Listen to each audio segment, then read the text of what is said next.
In today's episode, we go back to a true crime case from 2018, where a dealer's runner is robbed of £45,000 of cash and product. The panic would escalate on who did it, a shocking revelation on who was behind the robbery. It would end in murder and a torso being discovered.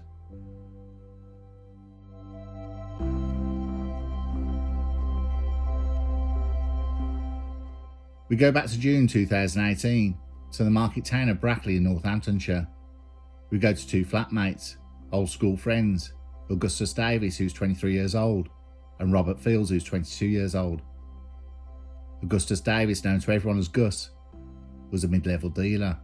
His flatmate Robert was a runner, where Gus Davis ran the operation. Both were recreational users. Gus had spent several years moving the operation away from selling to street dealers. Though he did keep his finger in that pie by having a few trustworthy ones he sold to, Gus was moving up. He was starting to sell to other suppliers, after obtaining a reliable, trustworthy source. With this type of business Gus was in though, there was a problem of losing clients, of people getting convicted or basically going missing. Your name needs to be out there to get new clients, but that also proves a problem. When your name is out there, it makes you a target for police and other dealers want to take over your contacts or rob you of your product. Gus has managed to walk the tightrope of being not too well known, but the reason for his longevity was his clients. Gus never gave out products on the tick. Gus was incredibly careful to sell to people who did not draw attention to themselves.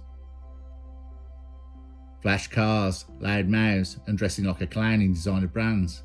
You know them and you've seen them. His clients were people who on the surface were legit. They had businesses and didn't flash the cash or come across as a demented Tony Montana. They bought good quantities and they were in it for the long haul. Gus had things sewed up nice, with his reliable old schoolmate, runner and flatmate Robert Fields doing the deliveries and drop-offs. Life was on the up, but in this trade, trying to have control is a myth. Things were about to change and go horrifically wrong.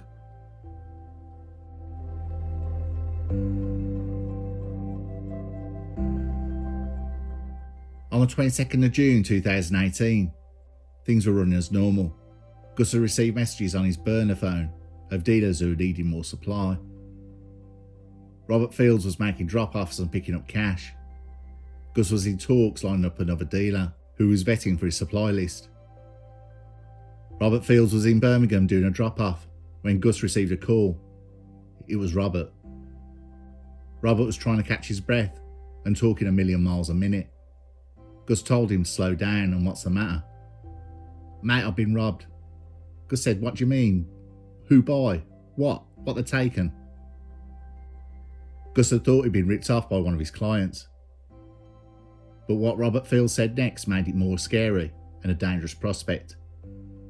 They took the money from the first two drop-offs and the product to the third. They knew I had it, Gus. Gus asked if Robert was hurt. Robert said he was okay, but he was still shaking. At first I thought it was the police. It was two men. They pulled me out of the car and took everything. Gus said, do you still have the car? And Robert replied, yes, mate. Gus said, get yourself back and drive safe. Gus now was getting very worried. If this gang who robbed him knew of him, who else knows? What if the police know? Gus opened the door to Robert. Robert sat down and went on to explain how he'd been robbed of £45,000 cash and the product for the third delivery. Gus the next day would talk to the suppliers who bought that day, those who received deliveries and the one who didn't, just to read how they were acting. The dealers seemed very concerned, with one saying he isn't carrying on till they know what happened. The risk is too great. The one dealer who never received the delivery also expressed concern and told Gus to leave it for now. Gus could understand the worry the other dealers had. But a few days later, Gus would receive a disturbing phone call off a street dealer who had his ear to the ground.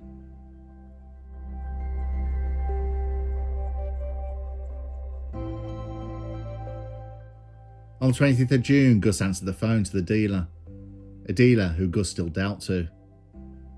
"Mate, I don't want to talk on the phone, but I need to talk to you face to face." Gus met with the dealer. The dealer then told how Robert Field, the runner, Gus's flatmate, may be behind the robbery in Birmingham.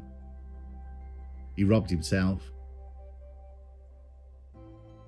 He's heard how Field is trying to sell a large quantity out of town and maybe making moves and recruiting to take over. It made sense to Gus after the meeting. He thought how strange it was that two major deliveries were done first, the two that had the most cash, which would have made the journey much, much longer. But it couldn't be his mate, his old school pal, someone he trusted. Later that day, Gus waited at the flat and confronted Robert when he came back.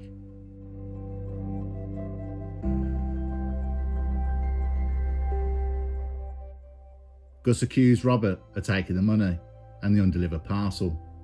A fight then broke out in the flat.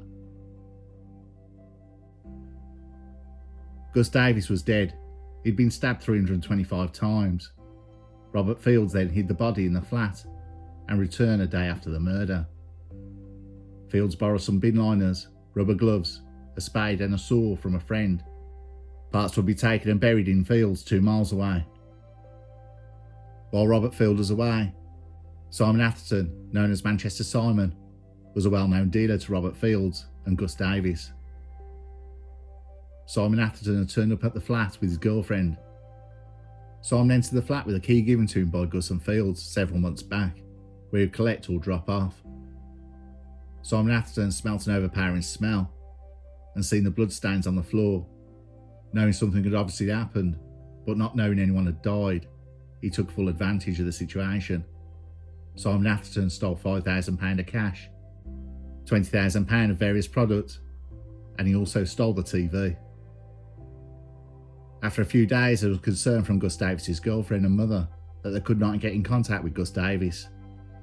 It had been a few days. There had been reported suspicious activity of an unknown man walking out with a TV. Police gained access to the flat, and the remains of Gus Davis's body were found.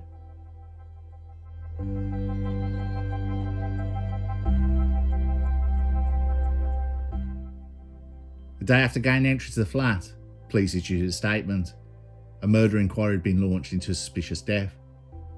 In the statement, it said police had not released details about the victim, but said a body was found in Old Town, Brackley, Northamptonshire, and anyone who may have seen suspicious activity in the area, contact the incident room as soon as possible.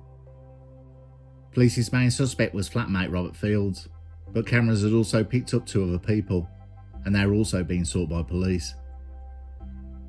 On the 1st of July 2018, police released a statement that 3 people had been arrested and charged with murder following the death of 23-year-old Augustus Davis, known as Gus.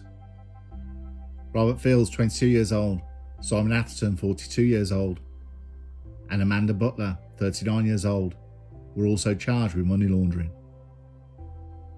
In addition, Atherton and Butler have been charged with possession with intent to supply Class A and Class B. All 3 were remanded into custody. The murder charges later were dropped by police of Amanda Butler and Simon Atherton, but the other charges to supply remained. Robert Fields pleaded not guilty to murder.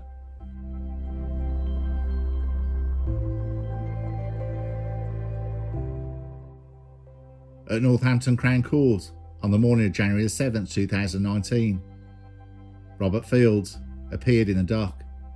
As soon as the trial commenced, Fields pleaded guilty to murder, revealing the location of the dismembered limbs of Gus Davis. Police were unable to locate them before Gus Davis's funeral, and just his torso was buried.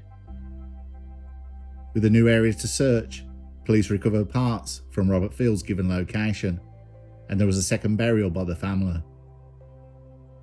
Robert Fields' defence was that Gus Davis came at him with a knife. The prosecution did not argue this. It was unknown. The resulting attack on Gus Davis was ferocious, with vicious blows, 325 blows. The wound to Gus's neck caused blood loss and cardiac arrest, causing Gus Davies' death. The court was told how Gus Davies was murdered because Robert Field wanted to take over his operation because he was sick of being second fiddle.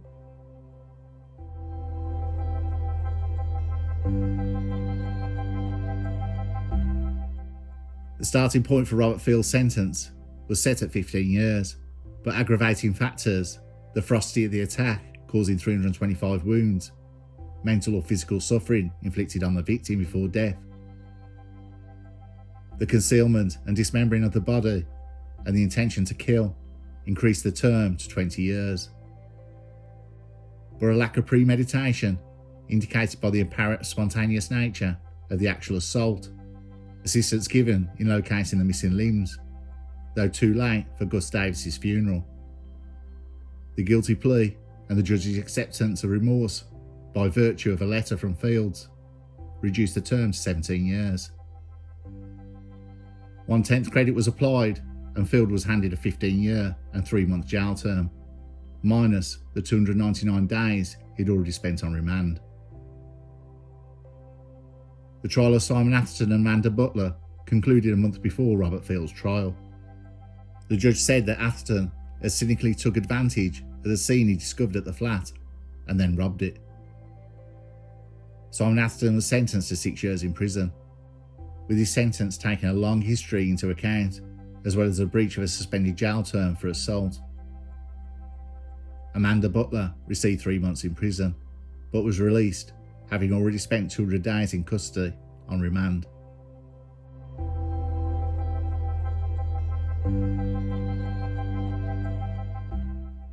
For this case, it has had me totally bewildered. We have a tale of a runner wanting to take over, a staged robbery, and how many more of these robberies was Robert Fields going to stage to try and break Gus Davies financially? We will never know. Gus Davies found out before Robert Fields had an end plan. But the viciousness of the attack by Fields on Gus, then the lengths he went to dispose of the body, is horrific. Then associate Simon Atherton, who's seen the crime scene and then decided to rob the flat and stole the TV.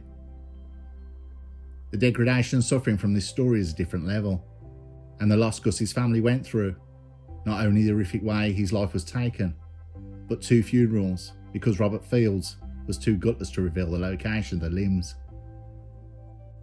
He realised in court that no one would believe his series of events and admitted his guilt. A case that's truly as shocking as it is disturbing.